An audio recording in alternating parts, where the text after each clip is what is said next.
Hello guys and welcome to a brand new video. Today I'll be reacting to FGO, new character that has come out in FGO JP. Typhon or Typhon, I'm not sure how it's pronounced. Ephemeros. 5-star pretender, servant, demonstration, their Ascension arts, the noble Phantasm, all those stuff that I do. I'm going to be reacting to all of them and seeing whether this character is good or not, how good this character is, and like everything else I will be commenting about. Now, I do know this is a character which was an NPC, I think, in one of the previous events. I'm not exactly sure which event it was, but I do remember seeing her picture on the internet. And today, this is the character that broke out of the NPC jail. So, yeah, that's good.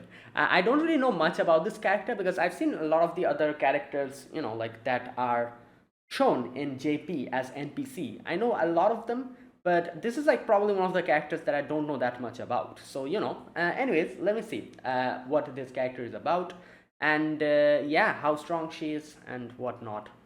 So yeah, let us get started. As always, I will be putting all the videos that I'll be reacting to, one video only because there's only one servant, in the description box, the original link to it if you want to check the original video out.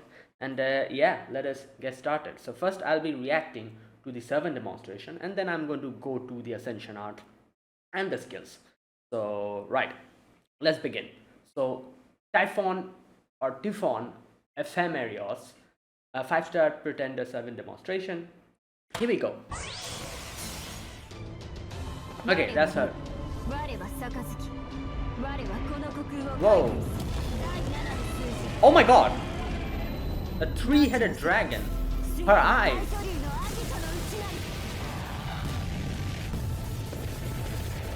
Well, the phone is going to explode.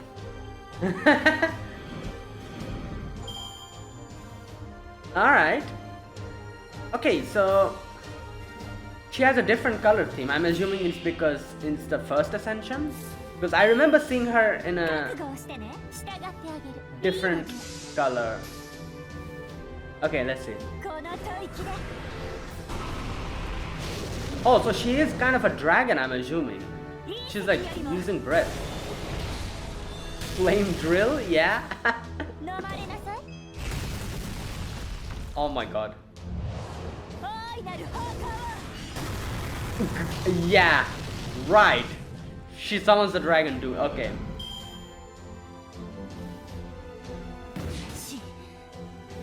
Like, I do know the name Typhon from, like, I know she's from like Greek mythology, right?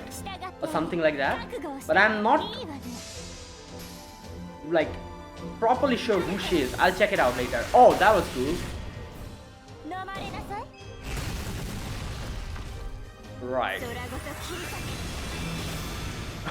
Damn, point blank dragon breath. Okay.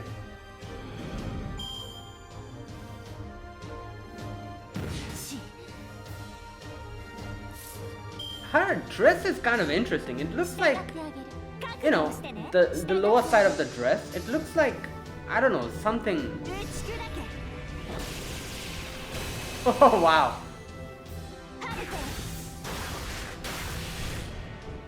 Oh, I was thinking what that attack reminded me of, those laser beam attack. It reminded me of Kama's attack. You remember the one where she just uses like thread-like lasers to attack and does this? That one. I was like, this attack really reminds me of someone. Which one? Who is it? It's Kama.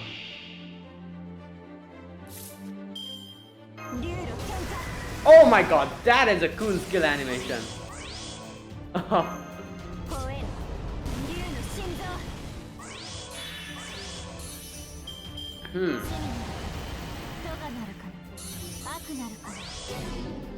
Okay. She curses herself. No, poisons herself. No, curses herself. Okay.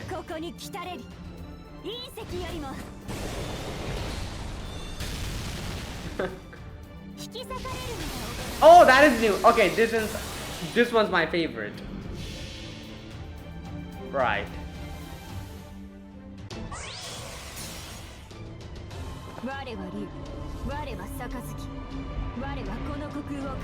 Also, another interesting thing I just realized, she has like two color, like black and white, like yin and yang, kind of.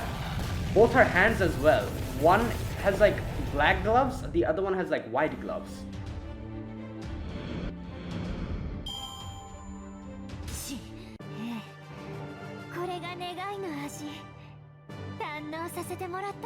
Her voice, I feel like there's another character with her voice, right? In FGO? Who is this? Oh, this, I've seen this version. Wait, is that Aoi Koga? The voice? I need to check.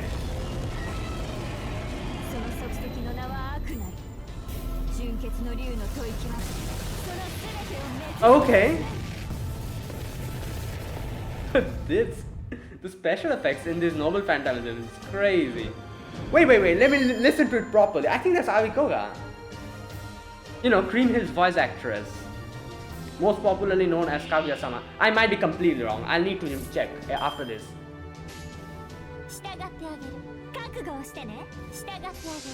Maybe not, I don't know. No, probably not.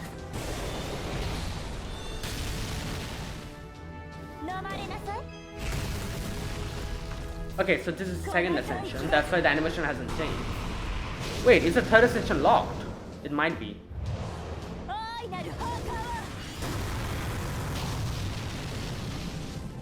Oh.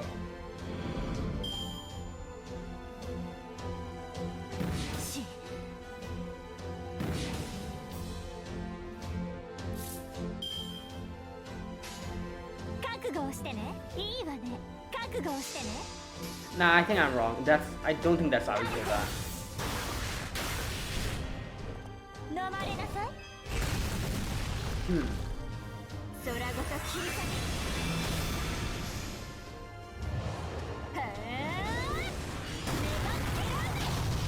Damn.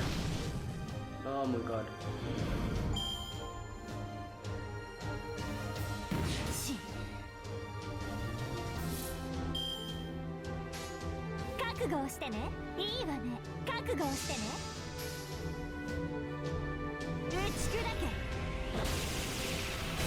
Yeah, this attack, it's like Kama's attack.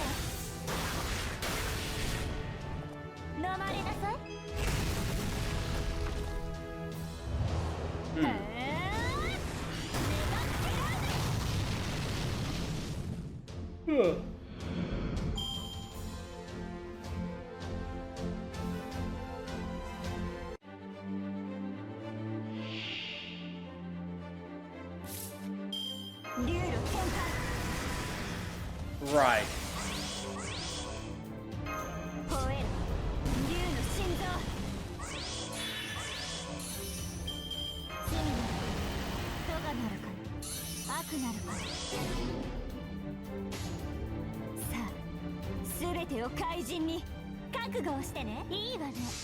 Okay, so she has like 3 Buster cards and a Buster Noble Phantasm. That's kind of, you know.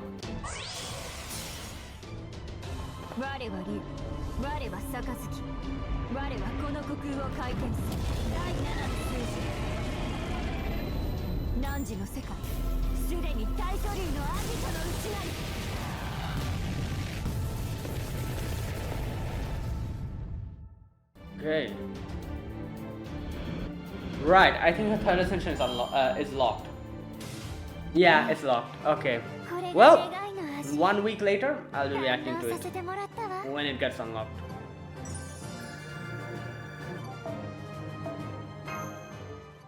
Right. Okay.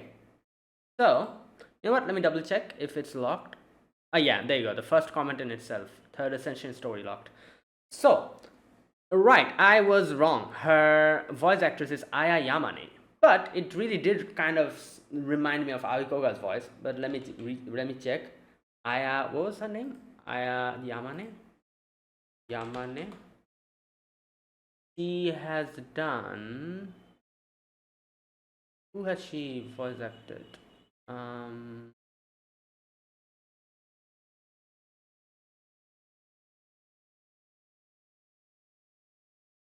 cannot really find any recent. There is a few recent Oh, Liliana. Ah, from ReZero. Uh, okay, interesting. I wouldn't have guessed that. Right. Okay. Right. So yeah, Liliana and a few other characters here and there I can see. Um. Right. Is she any playing any character in FGO? Let me check. Wait. No, I don't see any. Yeah, she's obviously playing this character, but I'm thinking any other character. Anyways, I was wrong, but her voice, that's I don't know what to call it. That sweet high pitched voice really reminded me of Aoi voice. So I was like, wow, another Aoi voice. First was Creamhild, but Aoi voice is a little. Later on, I realized it's her voice is a little bit more pitched than this voice. So I was like, yeah, it's not Aoi Never mind. She has a very distinct voice. Like you can literally hear and recognize Aoi voice because it's so unique. So yeah. Anyways, okay. So this the demonstration. The demonstration was good. Obviously, we have one set of animations. The next set will be unlocked later.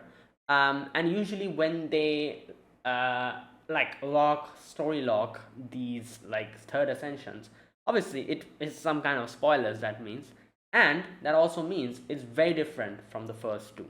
I think every single one of the third ascension unlocked set of animations that we have experienced has been really amazing.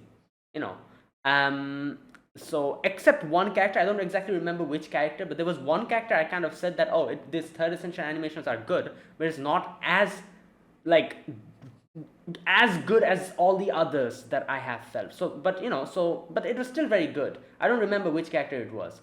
So usually the track record for locked ascension has been really good because it like somehow changes the whole thing completely, and it's like a completely different set of animations that you can never expect what it is. So I'm having high expectations for this. Looking forward to whatever it will be. But anyways, so the animations that we saw here was pretty good. I wouldn't say it's very good or like it's very unique or anything. It's pretty normal. There were a few of them which I really liked. For example, the one where she started going round and round, and like her claws started attacking. That one was pretty good. Her skill animation was pretty good with the dragons. Her noble phantasm is also quite good. I like it. Her and the dragons coming out. The not dragons but dragon, I guess. It's three-headed dragon. So right. And yeah, and there were a few others which were quite good, but I'm thinking that the third ascension will be something crazy. Looking forward to it. Right. But overall, yeah, it was a good set of animations, and I like it. I like her. I like her character design as well.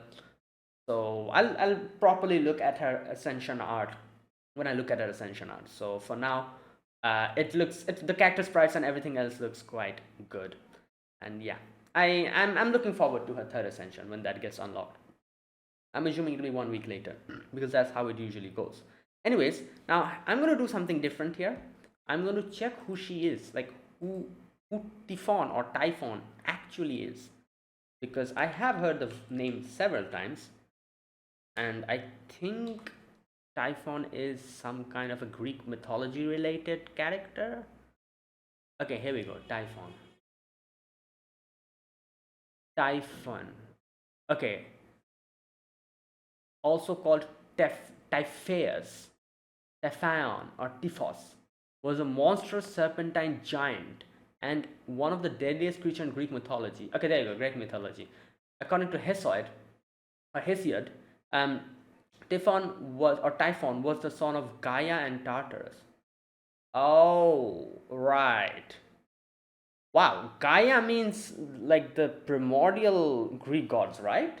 Gaia, Tartarus, like even like it's like yeah, she's the mother of Uranus and right, and Tartarus is the Tartarus is a place, right? Yeah, it's a deep abyss that is used as a dungeon to torment and stuff. Tartarus is a place according to Plato's Gorgias. Oh, okay, I have no idea how. Okay, anyways, So I guess Gaia, in a way, you could also say Gaia also is Earth. So personification of Earth. So one is Tartarus, which is like hell, like kind of not hell, but it's something like that, I'm assuming.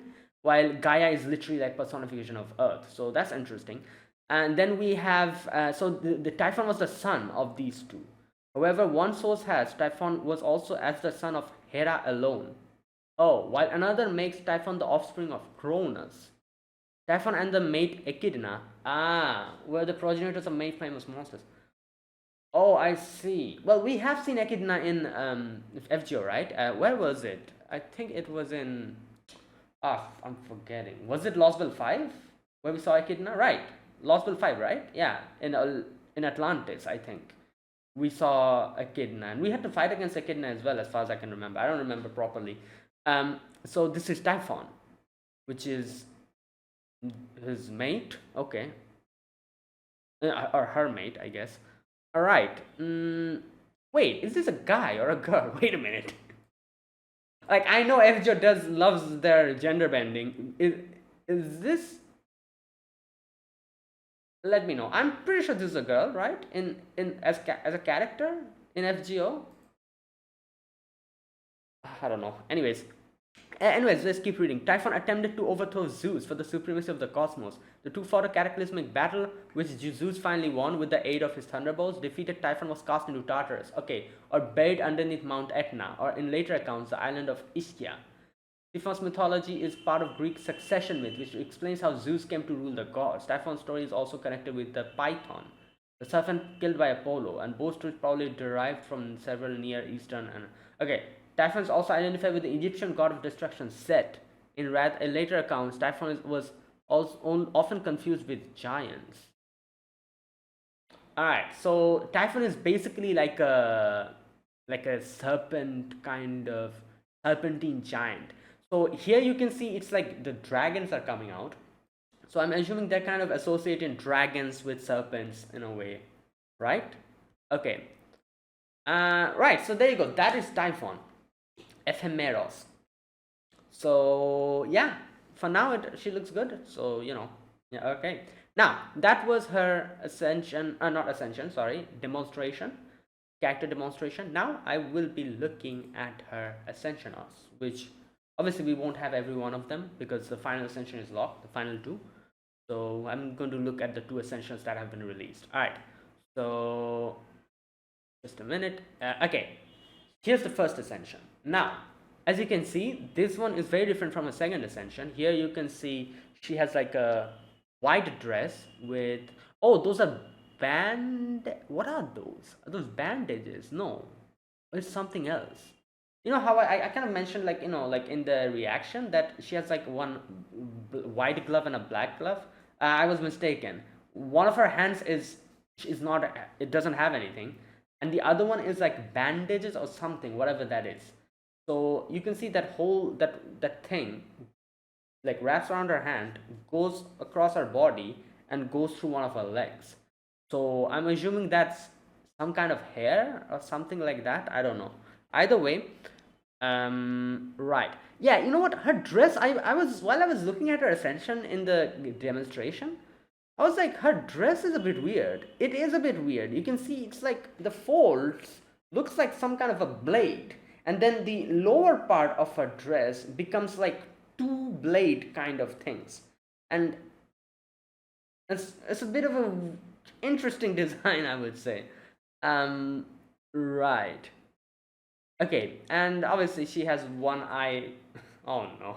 Whenever it's a character who has one eye hidden, I always think of Bartholomew and how he's probably just celebrating. He's like, yes, finally another character with one of their eyes hidden. Oh God. Right. Anyways, so yeah, she has like a bluish white, not blue. It's bluish. Yeah, bluish, greenish white hair, while it's braided. You can see, and yeah. Okay, interesting character design, and obviously you can see one of her legs are just completely bound with that thing, whatever thing that is. and yeah, her dress is white and the inner side of the dress is red. Right. So yeah, it's a good character design, Ascension art. It's okay. The next one is this one. Okay, this is currently my favorite one. It is like, I don't know, it's like completely red. Her dress is like red and black. I don't know. At least in my eyes, it looks a lot better than the first one. But maybe it's just personal preference. I really like the red and black color theme. Her dress is also kind of, there's a lot of design on it. Her hair has also turned red. You can see now her hair has a ribbon on it. There's something around her. What are those things? Looks like butterflies, right? Red butterflies. Also, wait, did she also have these twin protrusions on her head in the previous Ascension? Wait a minute. No, she didn't. So it looks like mini horns, on her head. Okay, and right. So there you go. This one, I don't know. I just prefer it more. It's like it's really good. Her dress is also really good. I really like her dress. Like it has like the black with the like kind of dress with the design. It's like the cut design. Like I don't know what you call them, but like a little bit of the dress is like cut, and but it's like in a design format. And the red part of her dress is also pretty nice. It's like also designed pretty beautiful. This dress is pretty beautiful. It really matches her whole theme, I guess. Okay, and yeah, there you go. That was her second ascension, and obviously that is it. No more ascensions. We will get them later on. Alright, now that I have looked at her ascension arts, I'm going to go to her skills. Okay, so first and foremost, let me see. She has, just a minute. Okay, so she has 3 buster cards, 1 quick and 1 arts. Buster card has 4 hits, arts card has 4 hits, quick card also has 4 hits. Okay, that's interesting. I've never seen anything like this. Extra card has 5 hits. Okay, now her noble phantasm, how many hits does it have? 7 hits. Damn. But it's buster, so I guess it'll help gain a little bit of critical stars because it's buster. Alright, now let me look at her skills. Typhon Ephemeros limited SSR pretender. First skill name is Blaze of Etna C. Okay, apply invincible 2 times 3 turns. Alright, increase attack 10% to 20% for 3 turns. Okay, and buster card effectiveness by 10% 20% for 3 turns for yourself. Alright, it's very simple skill. Maximum cooldown 8, minimum cooldown 6. So it applies invincible for 2 times and 3 turns. Increase attack by 20%. Buster effectiveness by 20%. All of these are for 3 turns. Okay, it's a decent skill, I guess. 2 times invincible. Okay. Alright. The next one is Black Wings A. Increase overcharge by 2 levels. Oh, okay. 1 time 3 turns. Reduce skill cooldown by 1. Oh, and increase critical strength 20 to 30% 3 turns for 1 ally. Plus gain 5 to 15 critical stars.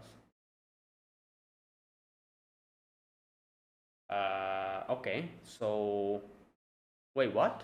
So it overcharges yourself by 2 levels. Overcharges herself, I'm assuming. It also reduces her skill cooldown, I'm guessing, and increases critical stars for 1 ally. Right. So gain 5 to 15 critical stars. So I'm assuming when you click on the skill, they'll give you, like an option to select the character. If you select a different character, that character will only get increased critical strength, while she herself will get overcharged by 2 levels and reduce cooldown by 1, right? If I'm understanding correct. Plus gain 5 to 15 critical stars. Okay, wait a minute. Let me check the increase chargeable by a single ally. Oh no, wait a minute. No. Okay. Um, Scratch that. Nope, it is written differently here. All right, let me read this. I don't know if this is correct translation, but I'm going to read it. Increase the charge level of a single ally by 2 when using Noble Phantasm, 1 time 3 turns. Okay, and advance a skill charge by 1 and increase the critical damage by 3 turns. Gain a stat. Right. So it's the party member that you're selecting. So all of like, so okay, it's not just right, so it's everything. So here it was written in a bit of a, I don't know, at least I couldn't understand it properly here. I thought like it said that overcharge by 2 levels is for yourself and the skill cooldown is also for yourself, but the character you'll select will only get increased critical damage. No, you select a character and they'll get everything. So you can select yourself as well, I'm assuming, and get everything. That's what I think the demonstration was doing here. So okay, wait a minute, let me recheck again. Gives one ally NP overcharge by 2 levels and advances skill cooldown by 1 turn, increases so okay, now I understand properly. Okay, so right, that's pretty good. If you can select the character to overcharge, that's pretty damn good, and it's by 2 levels, which is pretty good. And it also reduces skill cooldown, so that will help by quite a bit. Now this skill in itself has a higher skill cooldown. You can see maximum skill cooldown is 9 while minimum is 7. It's one extra, which makes sense. This skill is pretty damn good. That's why they increase the skill cooldown for this in itself. Alright, the third skill is called How Sinful, How Guilty, How Evil, EX. Increase NP gauge by 20 to 30% for yourself, plus increase NP gauge 10 to 20% for all allies. Okay, increase attack by 10 to 20%, 3 turns, and inflict poison 500 HP 3 turns demerit to all allies. Oh, to all allies, okay. Maximum cooldown 8, minimum cooldown 6. You know what? This skill is also pretty good. So first and foremost, it gives NP gauge to yourself by 30%, and then it increases your NP gauge for all allies by 20%. So overall, you yourself, that is Typhon herself, is getting a 50% increase in, because all allies means you're also getting it. So 50% increase in NP charge, then increase in attack by 20%, and poison, that is a demerit. So yeah, for all allies. So NP gauge increase attack. Good. Right, now let me look at the Noble Phantasm. Okay, Typhon EX. That's the name of the Noble Phantasm. Okay. Increase NP strength, overcharge 10 to 50% for 1 turn. Okay. Damn, 10 to 50%. So 50% increase if you're able to overcharge it by max.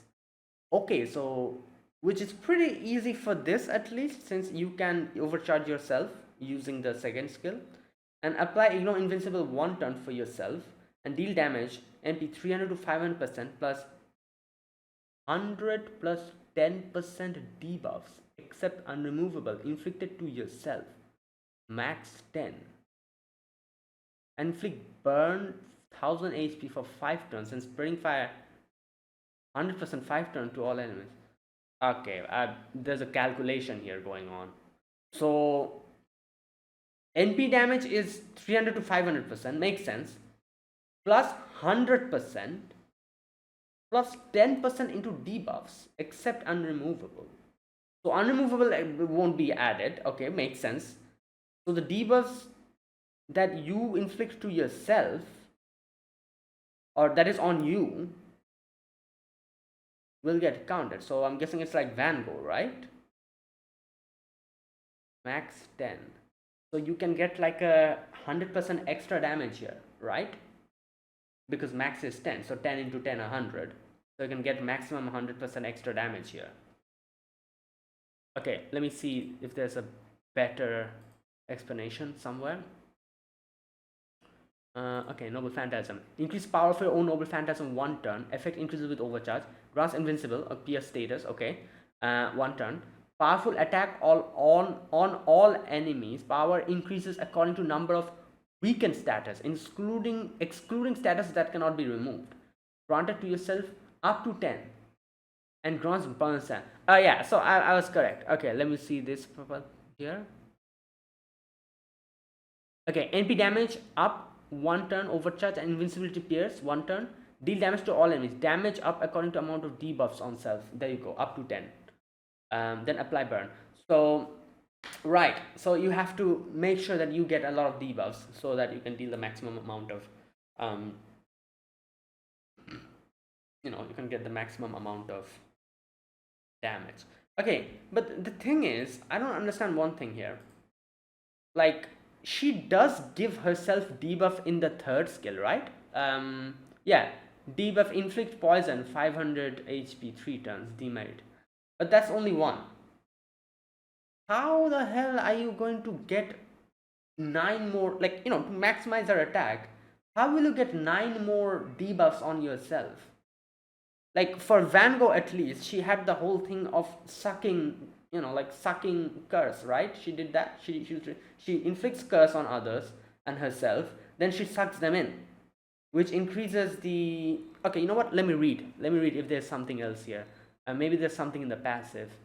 Passives: Draconic Furnace Ignition, Great Progenitor Dragon A, increase NP got each turn by 5% for yourself. Wow, that's pretty good. 5%, damn.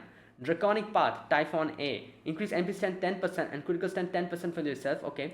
Ephemeral Fruit A, increase buff removal resist 30% and decrease debuff resist 30% demate for yourself.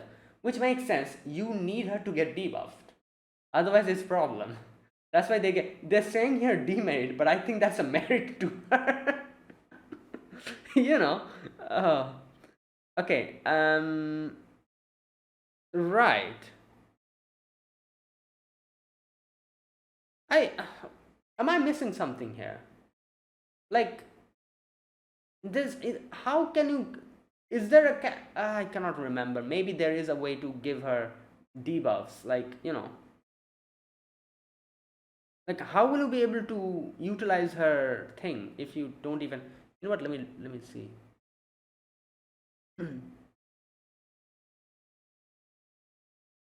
Yeah, there's only one thing that she does, that is inflict poison to all allies, which is the third skill. And that's only one set of debuff, right? But you have to make sure to give at least 10 debuffs to yourself to. Yeah, but there's how are you supposed to do that here?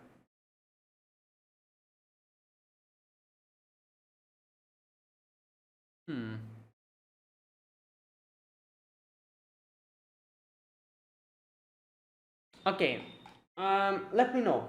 Maybe there's a character which I cannot remember, who's not really coming to my mind, who can like inflict debuff on their allies or something like that, and they probably will be paired up with Typhon then. Otherwise, it's unless and until your enemy like puts debuff on you, that's what she's going to be used for pesky enemies who like puts debuff on you and you're like, oh, that's exactly what I want. Something like that. Let me know if there's like a certain character, because at the top of my head I cannot think of anyone who can apply debuff to their allies so that you can utilize that, but maybe there is someone like that who I just cannot remember. So yeah, and her kit also doesn't have anything that will, like Van Gogh's kit, which sucks in the curse to herself. So interesting. Overall, her skills are, I think, pretty balanced. I think the second skill is pretty damn good, which is increasing overcharge by 2 levels and reduce cool cooldown by 1. And you can actually target this to one of your allies. So, that's pretty good. There's a lot of characters who needs that extra overcharge level to do certain things. For example, Bhima. Literally we're having him currently in Ordeal Call 1 in NA. So characters like them can benefit quite a bit from this. Like, yeah, there are other characters obviously who increase overcharge levels, I know, using their NPs, using their skills, but it's good to have another character. So right, and it also, she reduces skill cooldown by 1 as well, which is quite good. So the second skill is quite good, I think. First skill is also pretty decent. It gives like itself invincible and all that. Her Noble Phantasm is quite good in the sense that it applies Ignore Invincible. a lot of pesky enemies with invincible, it just won't matter to you. You can just pierce it. Um, and since it's invincible, it'll also work on evade as well. So yeah, I'm not 100% sure about how you exactly properly utilize the debuff thing, but otherwise, her NP looks pretty good as well. And she also has like a 50% battery as well, NP battery. Yeah, so overall, she seems pretty good. Now I don't know if she's going to be really really good in the like in practical when you use her, because I'm just looking at the skills from here. Unless and until properly someone uses her and sees her in action, it'll be difficult to properly gauge and judge. Right. Okay. And there you go, that was it. I don't think there was, yeah, that is basically her skill kit. So yeah, I'll be looking forward to her third ascension. Let's see how it is. I have higher hopes, high expectations. And yeah, so as always, will I be summoning for this character 2 years later when she comes to NA? Probably not, because I don't know. Unless her ascension is like something crazy good, which I'm like, oh my god, this is amazing, this is out of the world. I need to summon her. Until it's something like that, yeah, I probably won't, because I don't know. I'm not really that interested in her currently. Opinions change 2 years later when maybe when I'll read her story in the event that where she was released as an NPC. Maybe I'll change my mind, because I had the same thing with Van Gogh. I remember I was like, I'm not going to pull for Van Gogh, and then I read her story in her event. What was the event called? Imaginary no, I forgot what it was called. Whatever it was called. I was like, oh my god, I need to summon her. And I summoned her, and I'm so glad I did, because she's also one of the strongest and the most busted characters to ever exist in FGO. She has helped me so many times. So not only, obviously, I pulled her just for the fact because I really liked her story and really liked her character. But that also saved me for a lot of pain in the future, because she really helps in a lot of situations. But yeah, so maybe if something like that happens, maybe I'll change my mind in the future. But for now, at least, without any context, without knowing who she is, which event she's in and her story, for now at least, yeah, I probably won't be pulling for her 2 years later. But I might change my mind, later. Okay, so there you go. That was it. That was my reaction to Typhon Ephemeros, the first two Ascension arts and the first two Ascension demonstrations. Whenever the third one will come out, I'll make a separate video and react to that as well. So yeah, that is it. Thanks for watching. If you guys enjoyed this video, be sure to press the like button, subscribe if you're new to the channel, or you haven't subscribed. Comment down below anything you want to say, anything you want to let me know. I'll check them out. That is it. Thanks for watching. I'll see you guys in the next FGO video. Until then, goodbye and have a nice day.